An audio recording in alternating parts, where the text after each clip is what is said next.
Well, another overtime game for us a couple days later. Unfortunately, we're coming out on the other side of that. And, it really comes down to little plays throughout the game that make the difference. And Friday night, we were on the other side of it, and it was back and forth. And, I think we had confidence when it went to overtime and we were playing defense. But, unfortunately, they made a great play, and we weren't able to get a stop and not a draw control, so our offense never got the ball. But really comes down to throughout the game just making plays. Obviously, we got off to such a great start, and then we could never really come back with that same offensive flow that we had in the first quarter.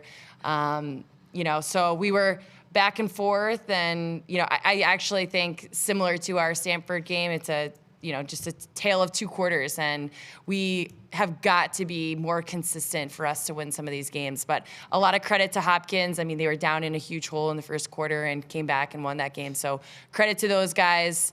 And it's great for us that we have the week coming up and another great ACC opponent.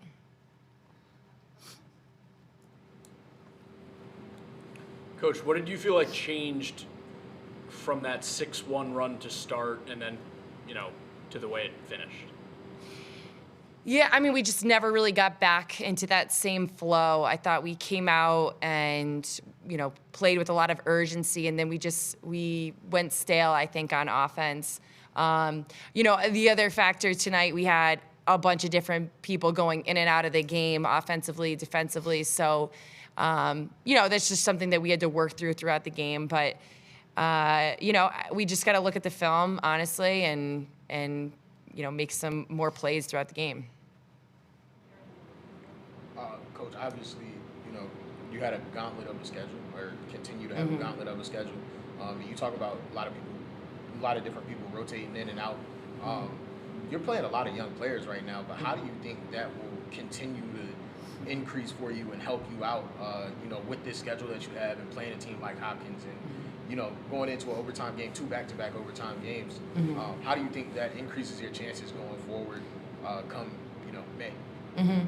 I mean, if you look at that Hopkins team, they've played in a lot of close games as well. So, for us, we've played in a couple. Obviously, Friday night was a, 3 overtime game. And it will help us. I mean, we were more experienced today than we were on Friday. And all of these games just give us more experience. And I've said this since the beginning, but when you have a really young team, you do get better as games go. But I think as a coaching staff, we got to get creative. I think we're doing some of the right things, but we want to come out on the other side of these games.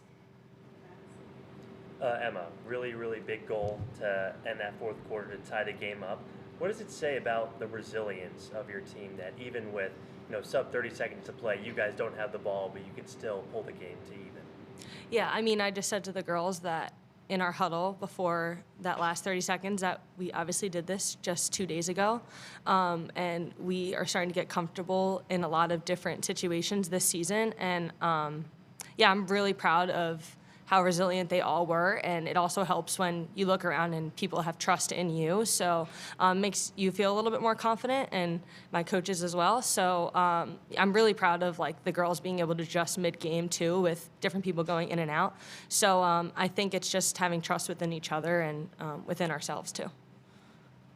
Coach, a lot of whistles, a lot of cards today. Do you feel you guys are playing too aggressive, or what do you think led to that? Yeah, I don't even know if it's aggressive. I want our team to play aggressive, but we have to be disciplined. And I mean, 2 of them came from offsides, and some of them just other silly fouls because we were emotional. And we can't do that. I mean, there was a point in the third quarter where I felt like we've only played man-down defense and man-down offense. And you're not going to win a game like that. You can't give that team that many man-up possessions. So that is something that we absolutely need to clean up. Yep. Coach, Ava Angelo and Ashley Mackin, 2 of the most prolific goal scorers, not only for Hopkins, but in the country in general. You guys have done a pretty good job of sort of containing some of these teams as top goal scorers. What do you think was the difference today with those 2?